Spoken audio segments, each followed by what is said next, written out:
Dear Mears, itago mo na lamang ako sa pangalang Steph. 20 years old na ako ngayon.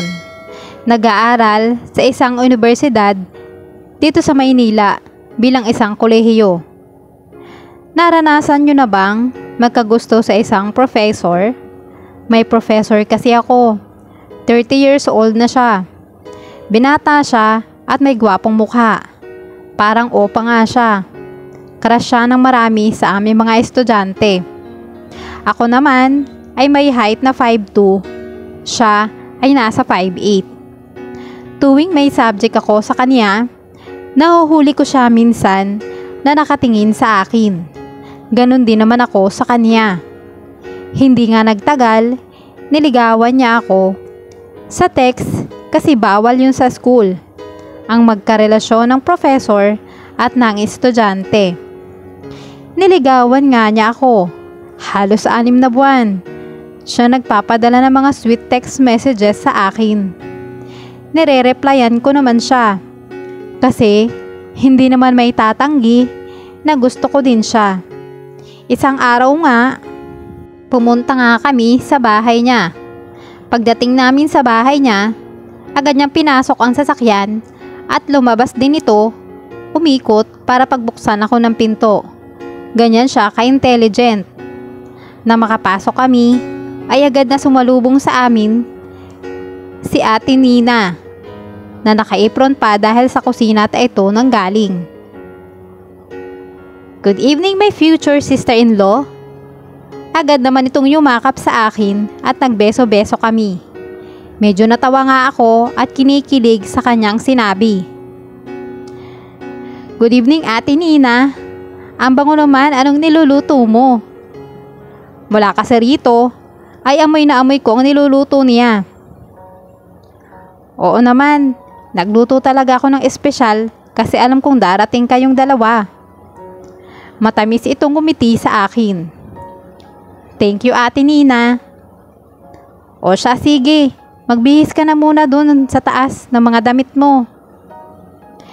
Ibubuka ko pa sana ang bibig ko para sabihin na wala naman akong dalang damit. Meron ka ng damit sa kwarto ni Kuya. Nakaredy na doon. Nagulat naman ako sa sinabi nito. At sabay akong napatingin kay Professor Mon, na nakatitig na pala sa akin ngayon. Si Ate Nina naman ay bumalik sa kusina para ituloy ang kanyang niluluto dahil baka nga masunog ito. Naramdaman ko na lamang ang kamay ni Professor Mon at agad na akong hinila paakyat sa second floor ng bahay nila. Wala na nga akong nagawa at nagpagtianod na rin ako hanggang sa makarating na kami at pumasok agad sa kanyang silid. Gaya ng dati, ay andun pa rin ang portrait ko sa itaas ng kama niya na nakadikit sa dingding. Sa ganoong paraan, nalalaman ko pa rin na talagang napaka-sweet sa akin ni Mon. Come here. Hinila niya ako sa walk-in closet niya at nakita ko ang nakahilerang damit sa isang cabinet. Namangha naman ako dahil parang pinaghandaan niya talaga ang pagpunta ko doon. Ang dami naman. Napaatras akong bigla dahil sa paglapit ni Professor Mon sa akin. Napatingala pa ako sa kanya dahil nga mas matangkad ito sa akin. Ang mga mata niya ngayon ay namumungay, kaya napalunok naman ako. Magbihis ka na. Malumay niyang sinabi sa akin. At sinumula niya na i-unbutton ng kulay itim kong polo. Titig na titig siya sa mukha ko habang ginagawa niya yun. Nakakatunaw ang mga titig niya at nagsisimula na naman manghina ang mga tuhod ko sa kanyang ginagawa.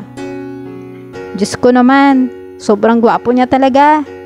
Nakakapanghinan sobrang kagwapuhan niya. Hindi pa talaga ako nasanay-sanay sa taglay niyang kagwapuhan. Talagang crush siya ng bayan.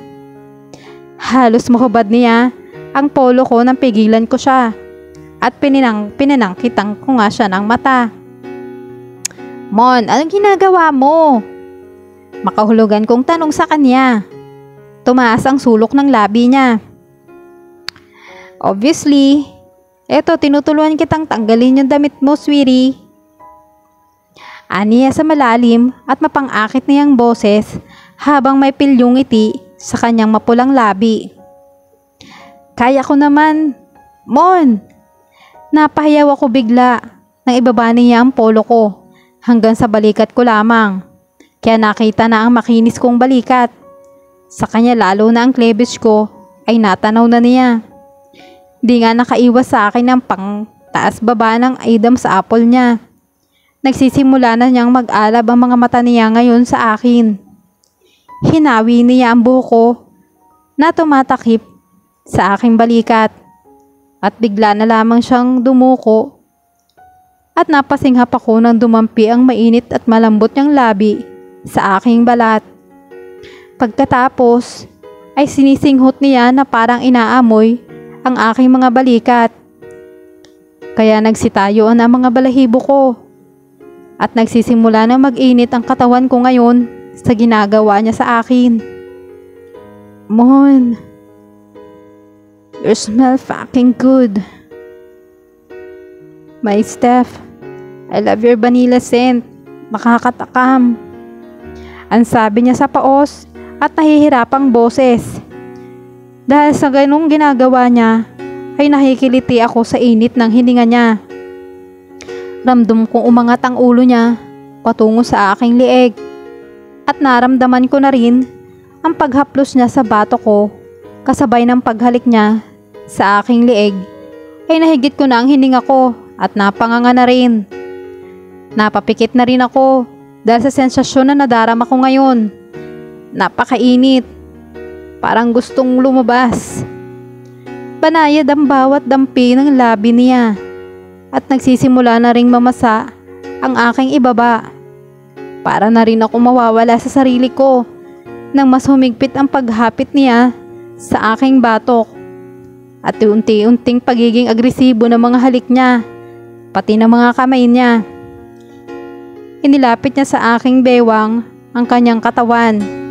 At doon nga, habang ganun ang aming itsura, ay may naramdaman akong matigas. Matigas sa sandata. Nang dahil doon, ay lalo na lang akong naakit. Bigla na lang akong nagulat. Bigla niya akong binuhat at dinala sa loob ng CR. Parehas kaming naligo. Habang hawak-hawak ng labi niya ang mga labi ko. Tuloy-tuloy siya sa ginagawa niya sa akin. Ang galing niyang rumomansa. Pagkatapos nyon, ilang sandali lang ay narating namin ang kaibuturan ng aming gustong lasapin. Pinaramdam niya sa akin na mahal niya ako. Ganon din naman ako sa kanya. Mahal ko sa professor. At nang dahil nga doon, marami kaming plano. Total, malapit naman akong makagraduate. Pagkatapos noon, ay magiging normal lang ang relasyon naming dalawa. Hindi na kami magtatago pa. Yung pagmamahala namin hanggang sa magplano kaming dalawa ng aming magiging kinabukasan kasama ng aming mga anak. Alam kong sa oras na yon ay kami na ang magkakatuluyan. Dahil isang intelligent na tao tong si Professor, ako naman ay wala naman ako ibang iniisip kundi ang makasama siya at magkaroon kami ng magandang kinabukasan.